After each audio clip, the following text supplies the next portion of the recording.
দেখো মোচার একটা ভবিষ্যৎ আছে, ওকে নিজের পায়ে দাঁড়াতে হবে, তা না হয় ওকে চিরকাল বৌদির আসলে মাথা থাকবে আর চাপা তাকে পাখার বাতাস করবে, যন্ত্রণা। আমি কি শুধু ওর বৌদি নাকি? আমি ওর মায়ের মতো, ছেলেবেলা থেকে কোলে পিঠে করে মানুষ করেছি। নতুন জায়গা, জানাশোনা কেউ নেই, আমি না থাকলে ওর দেখাশোনা কে করবে? আমি তো ছোটদার সঙ্গে যেতে পারি। তুই যাবি? এই মুখ পুড়ে যাবে ঠাকুরপুর সঙ্গে? কেন? বারে, আমি না গেলে ছোটদা দেখাশোনা করবে কে? হ্যাঁ, ছোটদা দেখাশোনা করবে কে? বেরো বলছি, বেরিয়ে এখান থেকে। বৌদি, ও কিছু খারাপ ভেবে বলে। তুমি চুপ করো। তুমি একটা আইবুড়ো ছেলে, তোমার থাকা খাওয়ার কিচ্ছু ঠিক নেই, আর এই সমস্ত মেয়ে যাবে কিনা তোমার সঙ্গে? আদর দিয়ে দিয়ে কোথায় তুলেছে একবার ভেবে দেখো। আদর আমি দিয়েছি না তুমি দিয়েছো?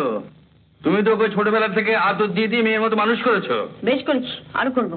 তো তাহলে যাওয়াতে আপত্তি করছো কেন? ঠিক আছে, ঠিক আছে, যাক যাক, জন্ম জন্ম যাক।